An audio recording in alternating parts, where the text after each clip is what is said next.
My name is Evan Jacobs. I do the channel Orange County Hardcore Scenester, and I am going to be interviewing E from For the Record today. I have 1 hour because he has people coming in, some musician.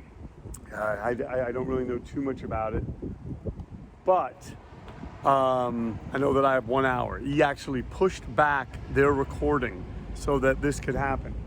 Now over there is For the Record, and the door's open, and I'm wondering, did he leave the door open for me? So I am going to kind of just go and see. Here, let's take a look.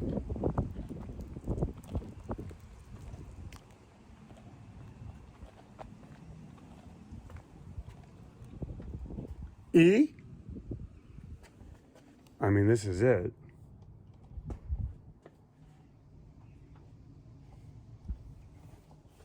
There's head first.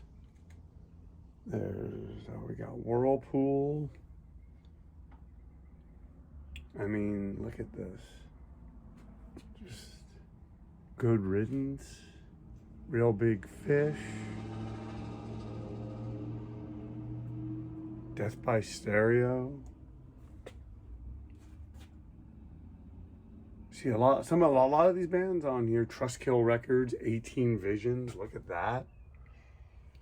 A lot of these bands on here, I knew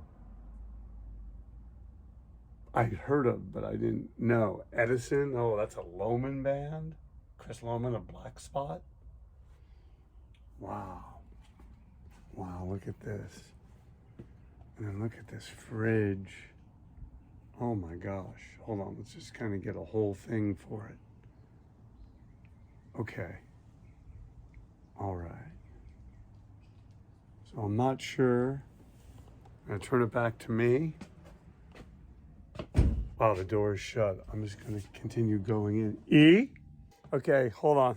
E, I am recording. I started. You left the door open. I did. I was coming out to see if you recalled how to operate it. Well, how do you operate it? Talk to me. Just pull it. I just pull it open. It looks closed. It looks locked, but it is so good. We haven't seen each other in decades. Schusterman. It's been like since the late 50s. It is. I started shooting like I saw stuff, and I'm like, this is here. Wait. First of all, this is what I need to do. I am just.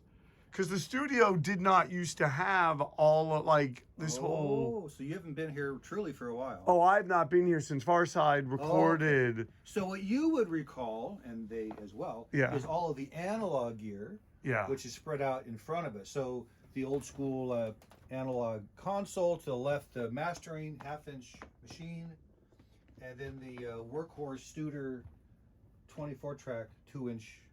I shot that a lot, Ian. I did a documentary when Farside were doing the Monroe Doctrine, and I shot. So do you still use a lot of the analog stuff? All the time. In fact, I remember we had a little, staff meeting back in the day when I brought Jim Monroe and Paul Miner and Tepe and Mike Rosas and whoever else was involved in here to discuss what to do, because Pro Tools, or as I like to call it now, E-Tools, when it first sort of came around a quarter century ago, we wanted to get on board. In fact, we'd been using, some digital stuff from the get-go, from the late 80s, Akai MPCs, things like that. But anyways, the debate was what to do with the analog gear. I had foolishly given away back in the day, like a Hammond B3 organ and a couple of Leslie cabs, because who wants to haul that shit around? We got MIDI crap now. And then I felt stupid years later when, the value of having the real thing was apparent. So I didn't want to make the same mistake with the analog gear. And so we said, we need to keep the analog. We just didn't know what to do with newfangled digital stuff. So it looks like you merged it. Like, so you have this. I've never seen this. I have never. It's actually been here since early 90s-ish. Oh, gotcha. Anything I tell you today, 50-50. Okay, no worries. No worries. Too much pop in the 90s and all that, but there was a fella studio guy who wrote a book, and he says, there's three sides to any story. Your side. That's Robert Evans. Evans. It's the Robert But Evans remember book. the key quote at the end. He says, "Memories shared serve each other differently." Right. Oh yeah. And so, feel free to fact check me with anything. Oh no. What I would love to do, what I would love to do, I am going to. I just want to shoot the studio just to kind of have and then I'm going to come in. I got my questions. We're going to do it, and then you'll be ready for your artist because I know I don't want to keep you. You're good. Okay. Awesome. So is that cool if I just sort of walk? Okay. Awesome. I'll be right back.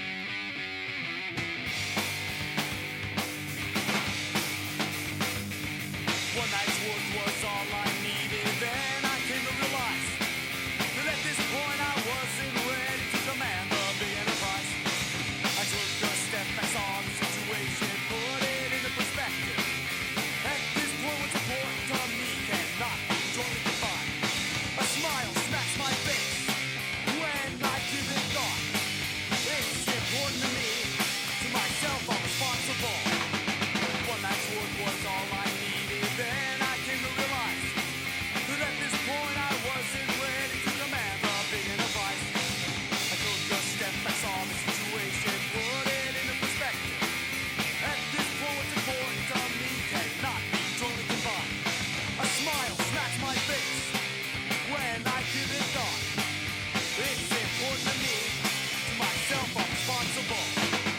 Game of life, that's how it's played. I truly realize that.